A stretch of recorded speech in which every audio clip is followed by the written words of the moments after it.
चलो तो आज हम सब पढ़ने जा रहे हैं बल के बारे में। ये क्लास 9 का फिजिक्स है, ठीक है।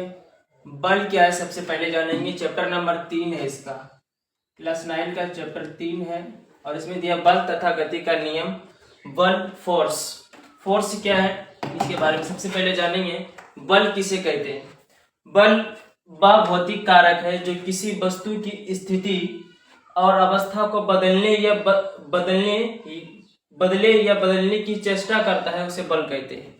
यानी किसी भी वस्तु को क्या करते हैं, वो बल वह भौतिक कारक होता है जो किसी भी वस्तु को बदलने की चेष्टा करता है, उसकी अवस्था क्या करता है, अवस्था में परिवर्तन करता है कि कैसे कोई वस्तु बदल जाएगी। तो जैसे कि मेरे हाथ में एक ये वस्तु है, समझो इसके क्या है, बोतल। ये जो बोतल है ये सिंपल पढ़ाओ, ये एक वस्तु है। अगर इसको हम बल लगाएंगे, मेरे हाथ से बल लगाएंगे, कोई बल नहीं लगा रहे हैं। अगर यहाँ पे देखो बल मतलब 0 न्यूटन, कोई बल नहीं है। बल जैसे लगाएंगे इसे धीरे धीरे तापेंगे तो वस्तु की आकृति जो है वो क्या होगी, चेंज आ जाएगी। इसे बल लगा दिए, इस प्रकार बल लगा दिए, ठीक है, जोर से। ये क्या होगा, इस वस्तु की आकृति और अवस्था में चेंज आ गया। तो पहले कैसा था, अब कैसा हो गया। तो देखा जाए यही होता है, बल लगाने से किसी वस्तु की आकृति और अवस्था में परिवर्तन आ जाता है, तो उसे हम सब बोलते हैं बल, ठीक है। जैसे क्या जाता है, बल को F से सूचित किया जाता है। बल को F से सूचित किया जाता है। बल का SI मात्रक होता है न्यूटन। बल का SI मात्रक क्या होता है, न्यूटन केजी मीटर पर सेकेंड। बल एक सदिश राशि है। अगर बल का SI मात्रक पूछा जाए तो बल का SI मात्रक होता है न्यूटन, ठीक है। ये हर एक एग्जाम के लिए इंपॉर्टेंट होता है, चाहे वो रेलवे ग्रुप डी हो, ये क्वेश्चन देखा जाए, NTPC हो, SSC हो, कोई भी एग्जाम हो, ऑल कॉम्पिटिटिव एग्जाम में ये क्वेश्चन आता ही आता है। इसी के बल का SI मात्रक क्या होता है, न्यूटन। न्यूटन अगर नहीं रहेगा तो ऑप्शन में तो तुमको ढूंढना है केजी मीटर पर सेकेंड स्क्वायर, ये होता है। तो बल एक सदिश राशि है। बल क्या है, सदिश। बल के इसमें सदिश राशि अदिश राशि किसे कहते हैं, इसमें दिशा और परिणाम दोनों हो, वो क्या हो जाएगा, सदिश राशि। जिसमें केवल दिशा, जिसमें केवल परिणाम पता चले, दिशा का पता ही ना चले, वो हो जाएगा अदिश राशि। तो बल जो है वो एक प्रकार के क्या है, सदिश राशि है, ठीक है। और बल का SI मात्रक क्या होता है, सीजीएस पद्धति में डायन होता है। बल का SI मात्रक सीजीएस पद्धति में क्या होता है, डायन।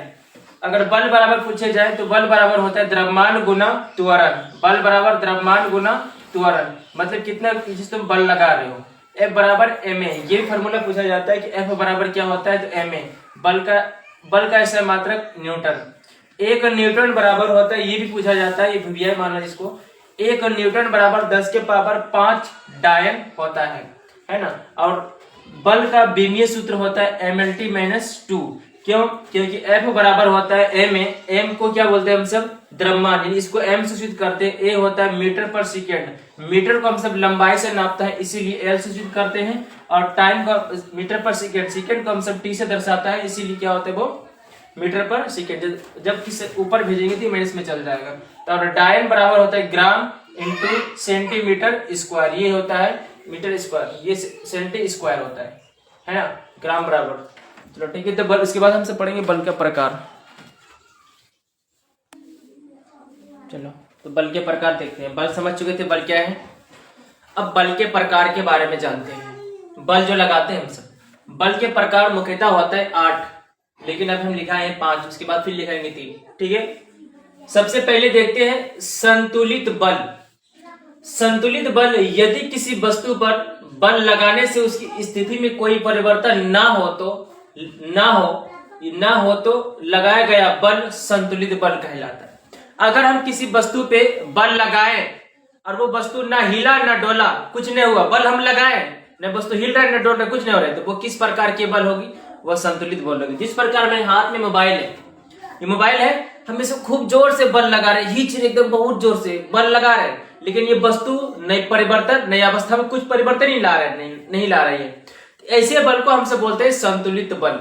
यानी वैसे वस्तु जिसको हम बल लगाने पर खूब बल लगा रहे हैं, लेकिन वो वस्तु स्थिति अवस्था में परिवर्तन ही नहीं हो रहा है, वो हो जाएगा संतुलित बल, उसे बोलते हैं संतुलित बल। और वो संतुलित बल किसे बोलते हैं, यदि किसी वस्तु पर बल लगाने से उसकी स्थिति में परिवर्तन आता है। अगर कोई वस्तु है, अगर हम इसमें बल लगाएं, मेरे हाथ में मोबाइल है, अगर हम इसमें बल लगाएं और इसमें स्थिति उठा ली, आ गया मेरे हाथ में, तो इस वस्तु में क्या हो गया, परिवर्तन हो गया, इसकी स्थिति में परिवर्तन हो गया, तो ये क्या हो गया, असंतुलित बल। अब बड़का ईटा दे देंगे, बड़का बहुत बड़ा तुमको पत्थर दे देंगे, एक बोलेंगे लगा बल, तो वही वस्तु न हिलेगा न डोलेगा, तो वो क्या हो जाएगा, संतुलित। और जो हिल रहा है डोल रहा है, अब जब छोटा दे देंगे 5 किलो का पत्थर, तो उनको बोलेगा धक्का दे, तो तुरंत चल जाएगा धक्का देके, तो ये क्या हो जाएगा, असंतुलित। मतलब वो जो वस्तु में क्या हो जाए, अवस्था में हम बल लगा रहे हैं, वस्तु बदल गया है ना, परिवर्तन आ गया, तो वो हो गया क्या, कैसा बल, असंतुलित। पूछ लेगा कि किस प्रकार के बल है, असंतुलित। लेकिन अगर वस्तु खूब जोर लगा रहे, धक्का दे रहे हैं, लेकिन वो वस्तु बदल ही नहीं रहा है, वो क्या हो जाएगा, संतुलित बल होगा। समझ में आया। अब आता है संपर्क बल। संपर्क बल इसे समझा देते हैं। बल या स्पर्श बल बोलते हैं, यदि किसी वस्तु को स्पर्श कर बल आरोपित किया जाता है।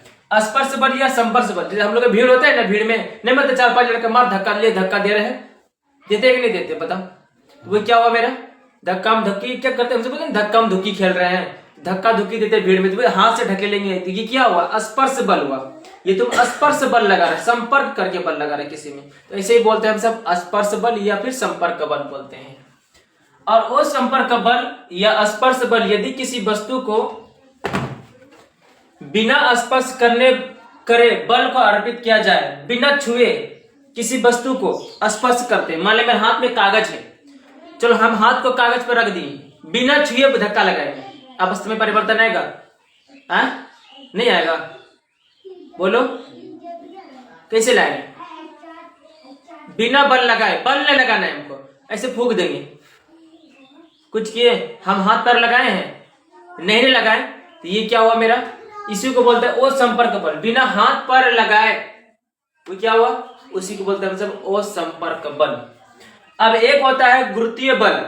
गुरुत्वीय बल क्या है, जिस बल के कारण पृथ्वी का केंद्र किसी वस्तु को अपनी ओर खींचती है। जब जिस बल के कारण पृथ्वी में केंद्र होता है, केंद्र हर एक भाग, गोला भाग जहां भी देखना 360 डिग्री गोल, तो समझ जाना उसमें केंद्र 100% होगा ही होगा। बीच वाला भाग को बोलता है केंद्र, जो बीच वाला होता है ना उसी को बोलता है केंद्र।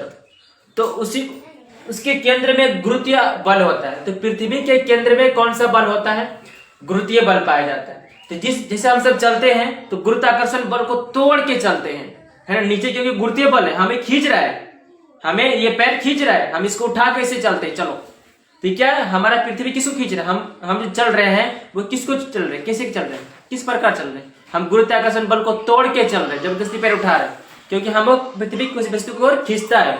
इसीलिए अगर ऊपर से कोई वस्तु गिराएंगे तो तेजी से यहाँ जमीन पे गिरेगा। अगर 3 मंजिला से कोई वस्तु को गिराएंगे तो वो तेजी से गिरे। क्यों गिरता है तेजी से, इसका यही रीजन है क्योंकि हमारा पृथ्वी के नीचे केंद्र में गुरुत्वीय बल है, इसी के कारण ये बल कस के वस्तु किसी वस्तु को खींचता है। आखिर कोई वस्तु ऊपर क्यों नहीं जाता, ये बात कहा था ना न्यूटन ने, सेब पूरा माथा पे सेब गिरा, पूरा खींच को खड़ा करके रख दिया। तो इसके बाद हम सब पढ़ेंगे, अभी 3 बल और लिखाते हैं, उसके बाद फिर पढ़ते हैं हम सब इसके नियम, न्यूटन का नियम पढ़ेंगे अगला क्लास में।